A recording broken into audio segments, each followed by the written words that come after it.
तो मेरे पास एक कमेंट भी आया था कि दीदी आपको मैंने बोला था स्प्राउट्स दिखाइएगा कि कैसे बने हैं, और आप दाल भिगो के भूल तो नहीं गई। तो मैं भूली नहीं थी, लेकिन शूट कर लिया था, एडिट नहीं हो पाया था। दूसरे इससे पहले वाली जो वीडियो गई है छोटे बच्चों के साथ घर कैसे संभालें, वो लंबी हो गई थी तो वो 2 पार्ट्स में चली गई, इसलिए भी ये वाली वीडियो, वरना ये कल आपको कल या परसों मिल जाती। तो ये वही वाली दाल है जो मैंने भिगोई थी। अच्छा, थोड़ी सी क्यों भिगोती हूँ, क्योंकि मतलब बच्चे भी थोड़ी थोड़ी खाते हैं, मैं भी इतनी नहीं कि हम लोग बाउल भर के सलाद खा लें, इतनी हमारी डाइट नहीं है। तो ये है कि इतनी दाल बना लेती हूँ कि अगर मुझे अकेले को खानी पड़े तो 2 बार में खत्म हो जाए, और अगर हम सब खाएं तो थोड़ी थोड़ी चारों को मिल जाए, इसीलिए थोड़ी सी भिगोती हूँ। और अब चलते हैं किचन में, मैं आपको दिखाती हूँ कि ये मैंने बनाया कैसे है।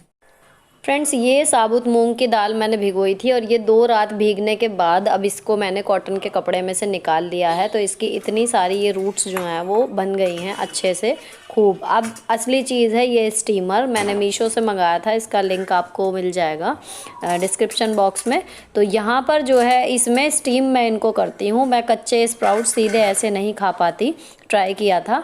तो ये इसमें ऐसे डाल के तली में, अब इसका ये फ़ायदा है कि थोड़ी सी मात्रा में भी अगर आपके हैं तो हो जाएंगे। और इसको रख दिया मैंने एक बड़े भगोने में, इसमें नीचे पानी है, जिस तरीके से इडली वगैरह होती है ना, बस वही तरीके से। और फिर मैंने जला दी गैस। तो जब पानी बॉईल होगा, इसमें स्प्राउट्स में जो है थोड़ी सी स्टीम लग जाएगी, और इसको ना ढक्कन से ढक देंगे, लिड से ढक देंगे, कवर कर देंगे, ताकि अच्छे से जो है वो स्प्राउट हमें जितने चाहिए वो कुक हो जाएं।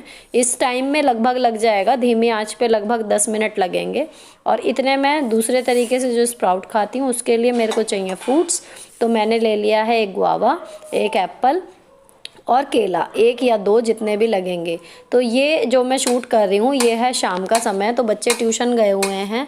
अभी ट्यूशन से जब वो आएंगे तो उनको मैं फ्रूट सैलेड, और अगर वो स्प्राउट्स वाला भी खाना चाहेंगे तो वो तैयार करूँगी। तो मैं फ्रूट्स इस हिसाब से काट रही हूँ कि मैं भी ले लूँ, बच्चे भी खा लें, और थोड़े बहुत जो बचेंगे, मतलब जब ये आएंगे ऑफिस से तो 1 बाउल के करीब छोटी सी कटोरी इनके लिए भी फ्रूट जो है वो बच जाए।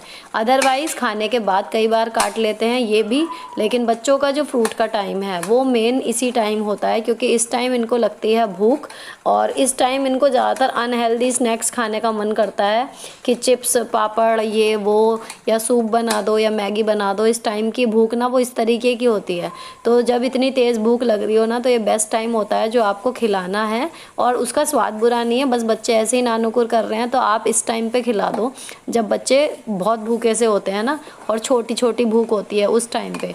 तो मेरा इनको शुरू से जो है फ्रूट खिलाने का जो शेड्यूल है वो इसी टाइम है, लगभग 6 साढ़े 6 बजे इनको अच्छे से भूख लगती है, लेकिन वो भूख डिनर वाली नहीं होती। तो इस टाइम मैं इनको जो भी फ्रूट अवेलेबल होता है वो खिला देती हूँ। अब मेरे सारे फ्रूट जो हैं वो मैंने कट कर लिए हैं, और इतने ये स्प्राउट्स जो हैं वो कुक हो गए हैं जितने कि मुझे चाहिए थे। अब इसमें इस तरीके से इतने कुक होते हैं 10 मिनट में कि ना तो ये बिल्कुल गल जाएंगे कि आप उंगली से फोड़ लो, लेकिन रूट्स वगैरह कट जाएंगे अच्छे से दांत से, और बढ़िया मतलब कुक हो जाते हैं। तो ये मैंने निकाला था, लेकिन इसको रख देती हूँ क्योंकि मैं एक ही बाउल बनाने वाली हूँ प्याज वाला, तो मैं आधी प्याज ही काटूँगी। तो ये मैंने रख दिया चॉपर, और प्याज को जो है बारीक बारीक काट रही हूँ। अब ये काटने के बाद ना 1 बाउल तो मैं बनाऊँगी प्याज टमाटर वाला जो चाट की तरीके से बनेगा, और 1 बनाऊंगी फ्रूट के साथ मिला के। तो आप देखते जाइए अब क्या क्या होता है। जब सारी चीज़ें रेडी हो गई तो मैंने स्टीमर को निकाल लिया भगोने में से, और इसको भी एक साइड रख दिया है। बिल्कुल गरम वगैरह कुछ भी ज़्यादा ये नहीं होता, बहुत ही कन्वीनियंट मुझे ये लगा। और इतना करने के बाद ये मैंने ले लिया है बाउल। अब इसमें बनाऊंगी मैं स्प्राउट की अपनी जो चाट सी बनेगी वो। तो इसमें से मैं आधे स्प्राउट तो ले रही हूँ इसमें कांच वाले बाउल में, और इन्हें निकाल के इसमें डालूँगी और बाकी की चीज़ें।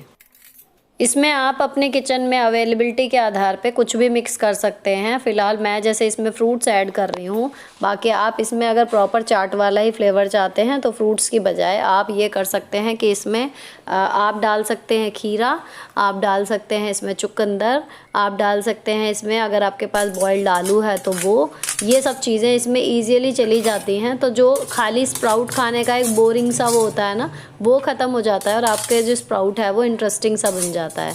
तो एक तो मैंने बना लिया फ्रूट और उनका मिला के, और बाकी के आधे स्प्राउट मैंने इसमें ले लिए। तो ये मैंने आधी प्याज काटी थी पहले, ये मिक्स कर दी, और अब मैं इसी कटोरी में काटूंगी टमाटर, और उसके बाद उस टमाटर को भी इसमें मिक्स करूंगी।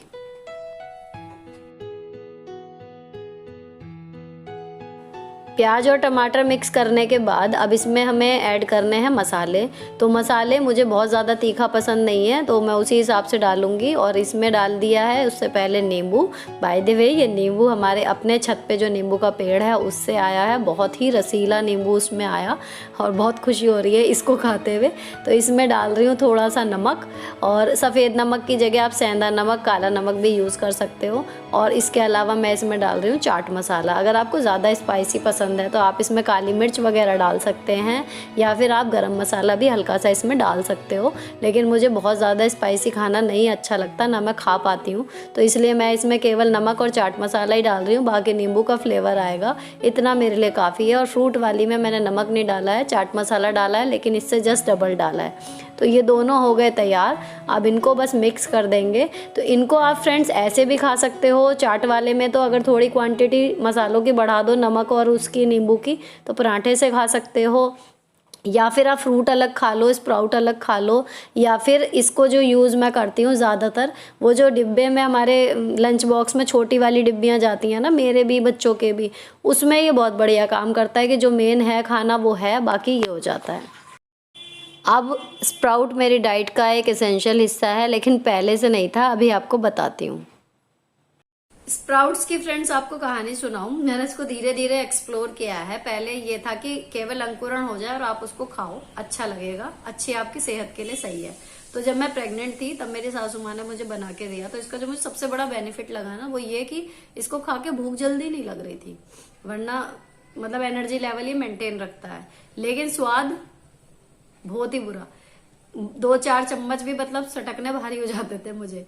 अब इसके बाद मैंने सोचा कि अगर इनको थोड़ा सा बॉईल कर लिया जाए तो वो ओवर कुक्ड से हो गए। वो ऐसा लगा जैसे आप आधी कच्ची दाल खा रहे हो, ना तो वो पकी हुई ना वो कच्ची, वो भी काम नहीं किया। उसके बाद मैंने सोचा कि इनको स्टीम करते हैं, तो मैंने मीशो से मंगाया है स्टीमर। अगर आपको पसंद आ रहा हो तो इसका लिंक जो है, प्रोडक्ट बाय लिंक, वो मैं आपको डिस्क्रिप्शन में प्रोवाइड करा दूंगी। और डिटेल्ड वीडियो चाहिए कि कितने का है, कैसे काम करता है, तो वो मेरे दूसरे चैनल पर है, that is justify your blessing with Sunita. वहां पर आपको मेरी ज्यादातर चीजों के ऑनलाइन शॉपिंग रिव्यूज मिल जाएंगे कि कहाँ से मंगाया और वो कैसी निकली। तो फिर मैंने मंगाया स्टीमर। अब इसमें स्टीम करने के बाद इसका वो कसैलापन खत्म हो गया, और जो एक स्प्राउट में हल्का सा च्यू करने वाला फैक्टर होता है ना, वो बचा रहता है। जो जड़ें निकलती हैं वो कसैली नहीं लगती, कुक हो जाती हैं। तो ये बढ़िया काम किया। इसके बाद मैंने सिर्फ इसको कुक किया, चम्मच मतलब नमक डाला और खाना शुरू किया, तो भी ठीक ठाक था। लेकिन ये नहीं था कि हाँ मैं इसको हर दूसरे तीसरे दिन खा पाऊं, या अच्छा लग रहा है, या मैं इससे रोटी खा लूं, पराठा खा लूं, ऐसा नहीं बन रहा था। स्प्राउट समझ के आप खा लो, उतना था। बाकी इसमें जो और चीजें ऐड की हैं वो सारा क्रेडिट जाता है क्योर स्किन ऐप के डाइट चार्ट को। तो ये मेरा एक और फायदा हो गया क्योर स्किन ऐप से। फिलहाल व्लॉग यहीं पर खत्म होता है। स्प्राउट जरूर ट्राई कीजिएगा, और किसी भी वजह से व्लॉग पसंद आया हो, हेल्पफुल लगा हो, तो चैनल को सब्सक्राइब किए बिना मत जाइएगा। मिलती हूँ आपसे नेक्स्ट वीडियो में। Till then bye bye, stay beautiful always.